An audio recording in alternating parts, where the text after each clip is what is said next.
conference with podium and all. Fantastic. Oh, and what can I do for you? Since I don't know what I'm doing. Been 30 years since I've been back here, and looks like the trees have just gotten bigger, and the fairways have gotten narrower, and the greens have gotten smaller, and the cups have gotten smaller too.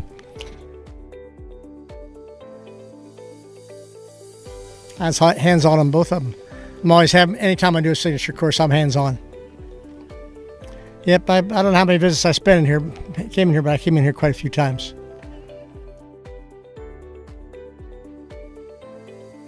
Well, when we started First Tee and back in 20 years ago, we knew it was a concept, but I liked the concept.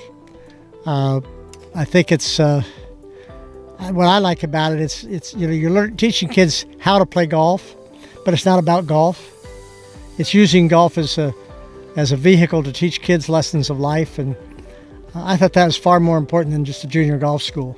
You see what's happened through First Tee, and you see time after time and instant after instant of different kids that have been benefited from First Tee and where they've gone, where they've grown, taking them off the street, giving them a purpose to life, and having them, teaching them how to live life and do good life lessons of how to treat people, and how to be with people, and how to grow.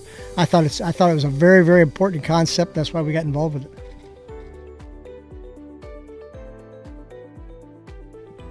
I think you have to deal with all of them, but I always thought that sportsmanship was a pretty large one.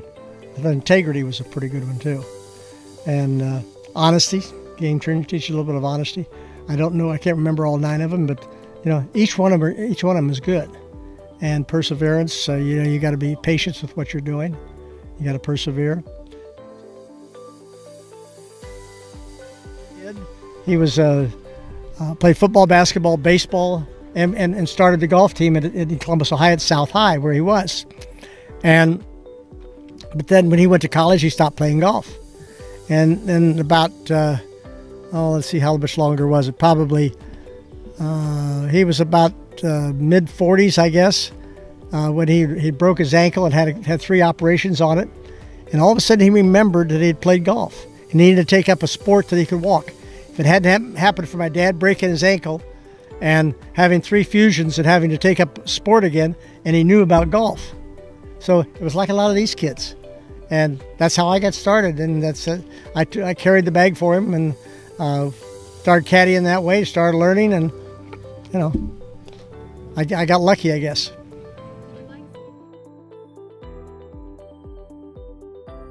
Well, I think there's been a lot of excitement. I mean, there's a lot more excitement than just Tiger, but Tiger coming back this year, I thought was great. I never thought he would come back and do what he's done.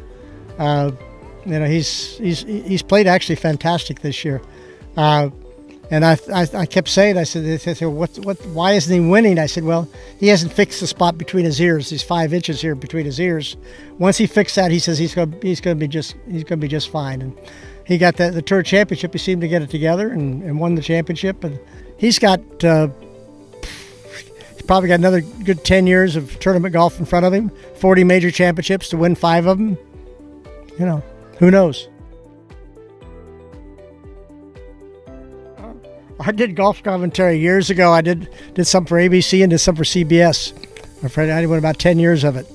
It wasn't something that I really wanted to do.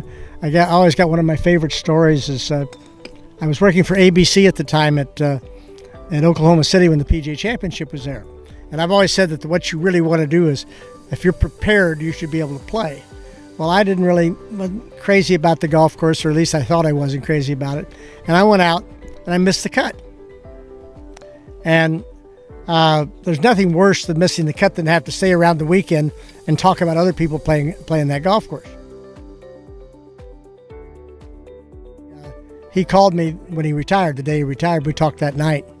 And he said to me, he says, I said, what are you going to do? He says, well, I don't know. I got this. He says, some people are talking to me about doing this. People talking about doing that. And I say, Johnny, are you going to retire? Or are you going to say, I don't know. Nobody likes to retire. Nobody. I mean, I'm 78 years old. I'm not even close to retirement. And so we all have fun and do different things. Johnny did a great job. I thought his commentary was very candid. He didn't pull any punches. He shot straight from the hip. Maybe a little too much from the hip sometimes, but that's okay. That was his personality, and that's what he does. So, but he's been a good friend for a long time. I support whatever he wants to do.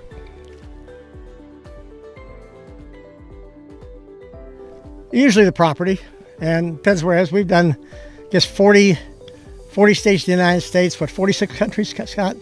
46 countries that I've done golf courses in. So I've traveled the world extensively, you might say, not only playing the game of golf, but also designing. We putted with a flag for years. For years the flag's been in, the flag's been out. I don't even know what the new rules are. I have not, to be very honest, I haven't even read the page where it said what they are. I haven't paid any attention. I don't play competitive golf anymore. I sit there, I suppose if I'm going to ever get on television and talk about it, I better figure out what they are. But the game of golf, rules of golf have always been fairly complicated. I've always thought that they should be common sense. Figure out what is logical, what should happen, what makes sense. I mean, one of the silliest rule I've always thought is that you got a water hazard on the left, and you got out of bounds on the right. You hit it out of bounds, it costs you 2 strokes. You hit it the water hazard, it costs you 1 stroke.